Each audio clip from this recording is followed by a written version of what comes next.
Hey guys, we have found you like being included in a lot of these Squarebody build processes.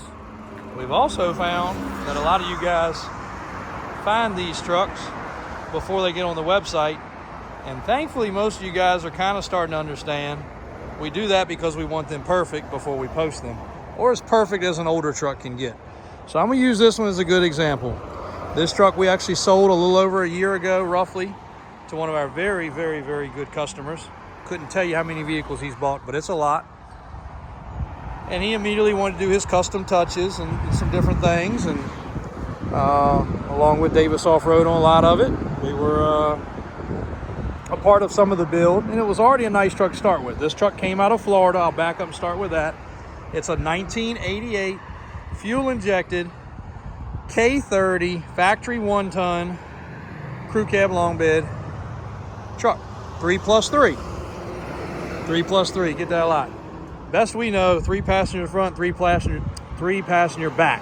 So this truck has had somebody go around it and do the Suburban door panels. So it's got the nice plush door panels, top and bottom. Not rusty, not even a little bit. Extremely nicely done interior. Not factory done, but if somebody wants factory seats, we can put the factory covers if you want to match like the big blue truck in there. That's no problem.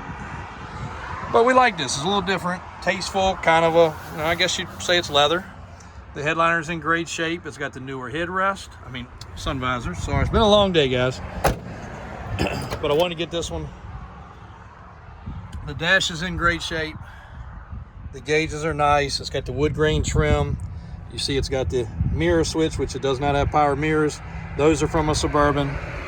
But again, bottoms of the doors, not a rust bucket. The trim's nice, the carpet's nice. Wood grain steering wheel. We do have the factory steering wheel. That's one of the things he upgraded. I guess he had this console made, which is kind of nice. It's movable. It's not in there, but it's red, matches the truck. And when I do one of these trucks, I start with a list. So I kind of show you guys how I do it. This is the 4th list I've done today. 88 crew cab, K30, rear pinion seal. Notice it had a drip under it, and you can see right there it's a little bit wet.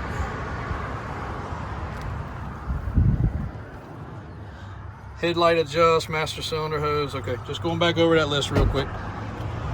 This is so far. I'm gonna drive it home, go park it in the garage. We're gonna see what drips it has, and then it's gonna go off to its next step of trying to make it as perfect once again as a Squarebody could possibly be. So you notice right here, this hose is a little wet. You can see where it's gotten damp against the inner fender. So that hose right there is leaking, probably at the pressure fitting. So that's gonna get replaced. This truck has got something super unusual. This is a heater element for the fuel line. Crazy, being a Florida truck, but it is a heat element. Very strange, guys.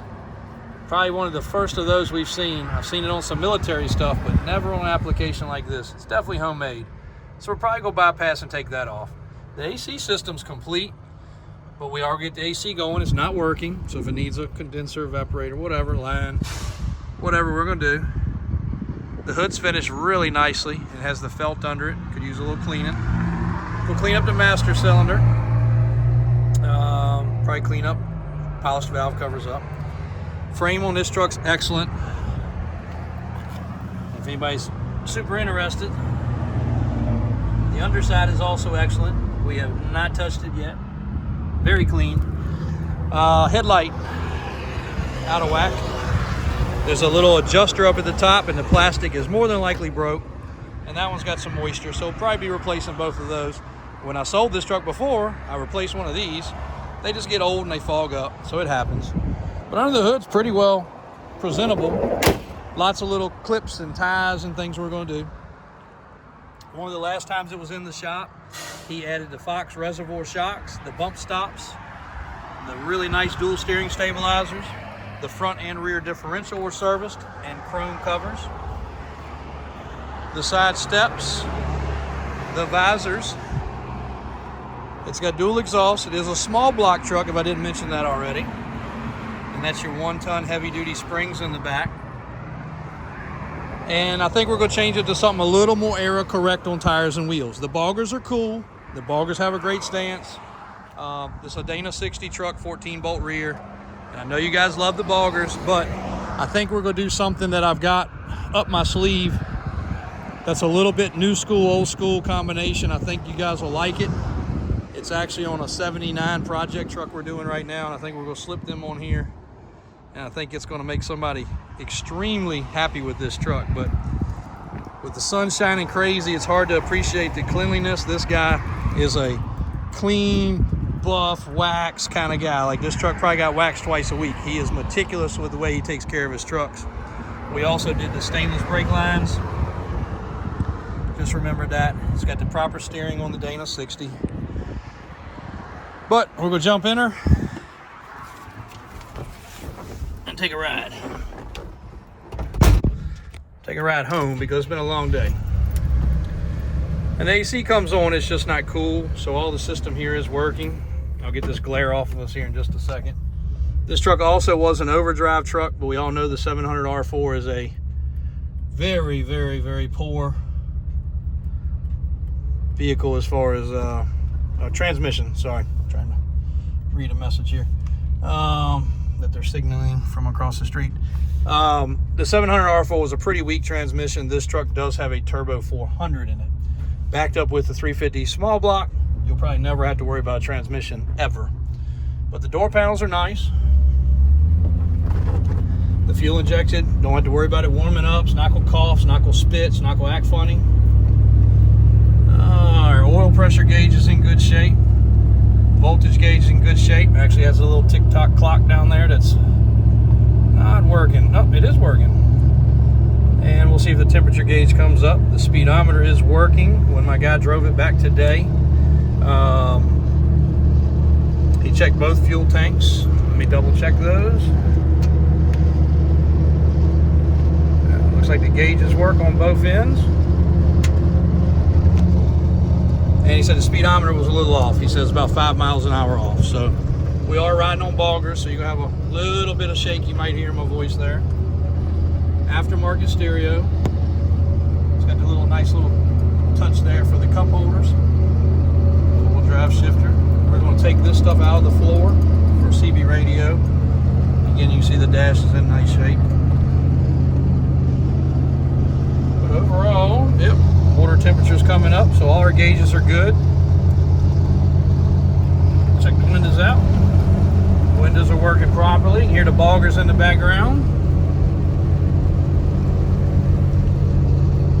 You see a little dust on the paint, but this truck is clean. This truck really, really was a clean truck to start with. You guys saw it in the background of a couple of our videos last time and just raved about it. And again, you know, this guy and another dealer did some horse trading, so I think he actually teased it online that he had it coming in. But all good square bodies make their way back home, so we're thrilled to have it.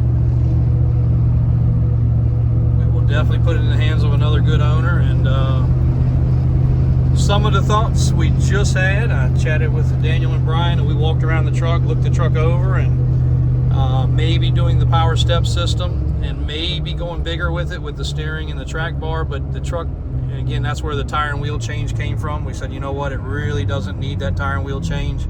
Going bigger, that it would be just as cool to keep it kind of era correct. And this other tire and wheel I've got is pretty killer. It's a pretty pricey little combination, but it's not something we would normally put on one of these trucks just because of the size, and it's a little narrower, but I do think it'll look good on this truck. So very nice 1988 K30. Not gonna really have much to add to my list other than removing that. Probably gonna get Kenny to go over this one just for some of the little nook and cranny things under the hood. I might get him to do those service items.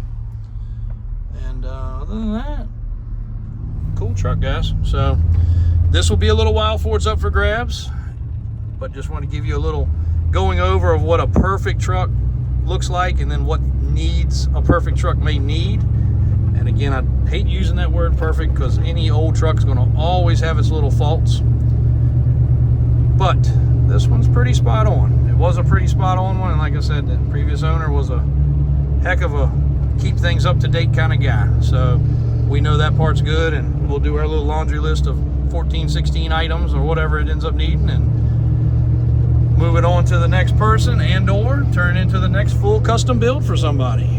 Just let us know what you think. Thanks for watching. I appreciate the support and appreciate the channel growth. We'll call it a day here at Davis Drives at Davis Auto Sales in Richmond, Virginia. Thanks for watching.